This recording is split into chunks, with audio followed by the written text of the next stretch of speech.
Hello and welcome to another edition of Kyle's Kitchen. My guest today is a family friend that I've known for what, about 10, 15 years? Probably at least that long. Jody Kennick-Sucker. Is that right? Close? Yes. It's close. We're going to just call her Jody from now on. And Jody, I know, likes to cook, and she's going to share a recipe. She's employed by R.G. Dreg School for just a little bit longer. Not too much longer. By the time this airs. 9 more weeks. Okay. All right. So we're going to be making sweet sausage rolls today. Yes. And where'd you come up with this recipe? This recipe came from one of my best friends, Sharon. She teaches at Dreg. We've known each other since 1986, and we share recipes a lot. Mm-hmm. And when Kyle called and asked me to do this, I went in and I said, Sharon, here's the deal. What do you think? And I said, this was my first idea was to do these, and she thought it would be a good idea, and I did too. I did too. They sound really good, and I think they sound easy enough that any age or any expertise could make these. They could. And I'm going to show a couple of different techniques on how to get the crescent rolls prepped. There's only 5 ingredients. It takes about 15 minutes after you've done them for 10 years like I have to put them together. But in 15, 20 minutes to bake. They can be done ahead of time and popped into the oven. So all right. We'll see how it works. All right. Well, let's go ahead and put in the ones that you've already made. Okay, I'm going to put those in.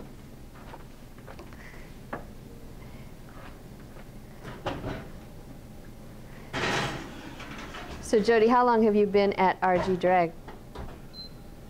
I started here. I came Yeah, here that's to right. teach. Alliance graduate and then an Alliance employee. I did. I moved back here in 1986, and I was in this very room as a substitute teacher for the first quarter of that year. The teacher had had a baby. She came back.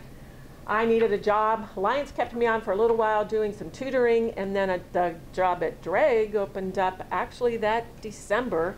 And I started as full-time teacher in the culinary arts program, which we called food service back then, restaurant management, working in the cafeteria. My students, the junior class, we prepared all the cafeteria food. Oh, that's interesting. And so instead of 8 grilled cheese sandwiches, we'd make 400 grilled cheese sandwiches.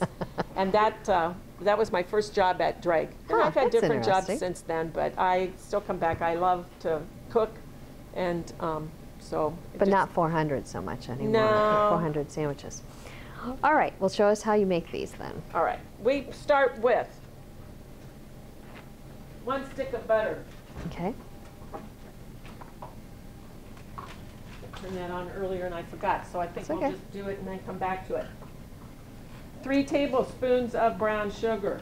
That looks like the dark brown sugar. This is, it does look like dark brown. Yeah, I'd kind of go back and forth. I do too. Whatever's there, I grab it and I use it. It used to be that it made a difference. I don't think it does. I don't think it really does either. And this is 3 tablespoons of honey, which had started to solidify. I'm using a silicone scraper. Now, the silicone scraper, the one reason why I like the fact that they've come up with these is that they can stand heats up to 400 degrees and will not melt. Unlike the rubber spatulas that most of us have used. So if you left it in the pan, it would be okay. It would be okay. And if you look in a lot of people's kitchens, and if you looked in the kitchens here, you'd find the old rubber scrapers that the ends are bent, misshapen, and it just doesn't work. But these silicone are great because you can stir with them and then scrape, and it'll get everything out of the pan that you need to have out of there. And then does the handle come off of that too for when you wash it? Yes, but I found out in the past that when you take the handle off and you put it back in, it loosens it up. Yeah. Right. And these come in a lot of different colors and different sizes. And you can get hot pads and other things made out of silicone. I don't like those. I don't either. I don't like the cookware either. No, I don't. It's too flexible. The cookware is too flexible, and the mitts aren't flexible enough. Yeah, I don't know who designed this. Maybe a man. Oh, Kyle, I want to wash my hands. Oh, okay. We put it away. There we go. Are we still on the camera here? We are. But that's okay. One of the things that thank you, about being in the kitchen. And I know a lot of the health department rules. And when you are cooking, you do not have to use plastic gloves to prepare these things. You know, I wash my hands. You don't have to use plastic gloves unless the people are going to eat the food that you are just like, if I was making a sandwich here and handing it to you, then you should probably. But on the other hand, in the health department here, I have a very good friend that works in the health department, and she told me that part of the problem with plastic gloves, if somebody puts on rubber gloves or plastic gloves, they feel like they are protected, and then they touch all these different things, and then they still can have cross-contamination. Instead of washing. Right, Yeah. instead of washing.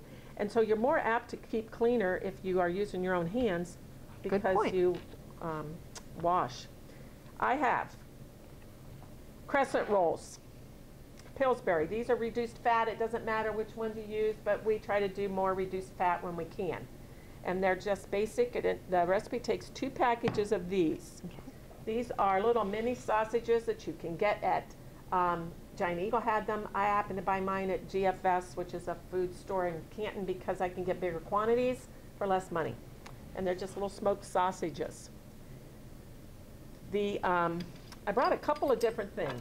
I like knives. And when I was talking to my friend Sharon about doing these, she said, oh, I know it. She said, one of the neatest things is how they cut with a pizza cutter. And I just did one of these, like a pizza cutter. You didn't tell me that. And she said, oh, it's the slickest way. And I did not own one, so I went and bought one for the show because I'm good with knives. But I decided to try that. And then today I was looking, this came out of the drawer here, and this is a dough cutter. And that's something I never use, but I think if I had one, maybe I would use it. Well, I don't either, you don't and I have thought one? I would. No, but I used them at school. But see, it almost fits the length of that. But this was really slick when I was making these last night, because you just go like that. That is neat. And what you have to do is cut each one of those into 3 pieces. Okay. So. Now, is this a recipe? To me, it seems like an appetizer recipe, or maybe like a brunch recipe. Exactly. What do you use it for? Most of the time we use it as an appetizer. It's one of those things, if the family's coming in, then I will do them. I have used them at church before, though, for as an additional thing for a brunch, if we're having a brunch. They're great, hot, right out of the oven. Well, not right out of the oven because they would burn, because there's that caramel. The honey and the brown sugar. Right. But then after that, they if they cool off, you can still eat them. They're fine. I've taken them to family reunions, right?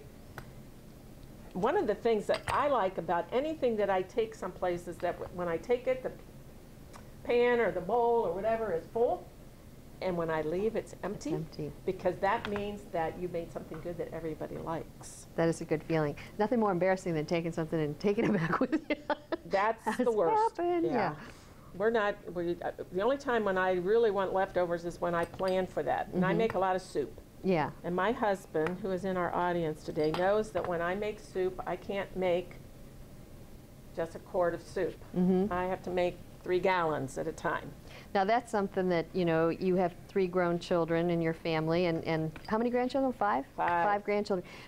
But when the kids were home and you make a lot of soup, and now you cut back on your cooking for the 2 of you, but soup is one thing I've never cut back on because I freeze half of it. And freeze it, and I enjoy giving it away. I met Kyle through my sister and her daughter, my niece, and Kendra, and my sister came over yesterday to enjoy some of that extra soup that I had made. So we enjoyed that. And this is definitely boiling. It's past where it's supposed to be. I don't like electric stoves. No, none of our guests have ever liked our electric stove, but I tried to get them to move the gas stove over here, and there's no connection over here. No, Okay. well, I have electric where I am now, and we're switching that this summer. I will tell you this, though, one of the nice things, again, about this recipe, now if I'd have gone out and done a load of laundry, I would have been in trouble because that would have boiled over, and that would have been a problem. But because I didn't, it's not going to hurt it, I hope. You don't have to, sometimes what'll happen is the caramel would get too hard. Okay. But I think we got it, and we're okay. Just in time. Yeah. It is hard when you're not in your own kitchen. That's one bad thing about the show. It is. Okay. And when I'm talking.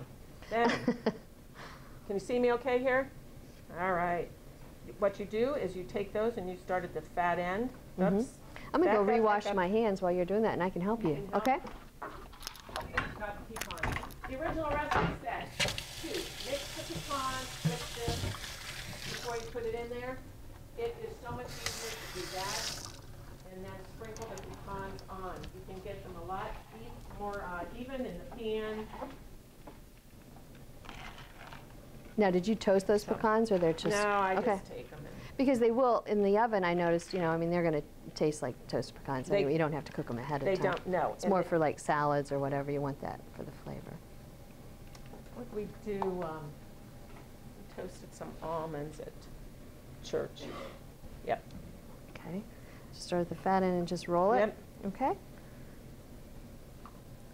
I'll just lay them there for you. So speaking of your church, which is First Christian Church, correct? Yes. Which just moved, what, 2 years ago? You built the new church? Longer than that? Okay, you know how time flies. 6. Okay, a long time ago. Yes. But you do regular dinners there.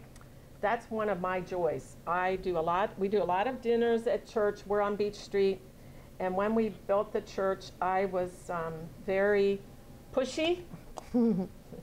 We're fighting over these, okay. About how the kitchen should be done. And we have a great kitchen. It is, there are restaurants in town that would be jealous of our kitchen with the equipment and the space that we have. And we do a lot of dinners. We do a monthly dinner on the 4th Saturday where it's the same all the time. It's a baked chicken dinner from an old family recipe. And then we also have other dinners, excuse me for reaching, that this Monday, the Washington Ruritans are meeting with us. In April, the Alliance Community, or the Alliance Community Hospital, the Alliance Hospital volunteers are coming for an award dinner. So you kind of use it as a catering service, as a fundraiser. Is that how you use your kitchen for some of it? We raise money. We make some money. We don't make a lot of money. Yes. But people probably really enjoy your food and like to come there. They like to come there. Yes. We have a beautiful, very nice facility, and so they like that. Your regular Saturday once a month dinners, those are open to the public. Is that correct? Correct. It is. We serve from 4:30 to 6:30, and we have chicken and a starch and a vegetable and dessert, salads. We give them a lot of choices. And one of the nice things, I'll just put a little blurb in here, there are other churches that do dinners too, and so it's like a little circuit. So you don't have them the same week of the month? No, when we started it, we made sure that we were going to be on an alternative schedule. Day, cool. So that, I don't know what he's saying.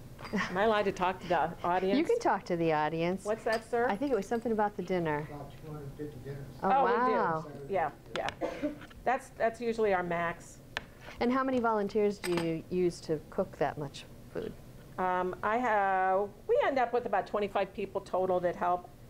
And you just say, okay, send them in. You just put up that plea to the dear Lord that He will send you your volunteers, and they show up and you go with it. So it works out. Good.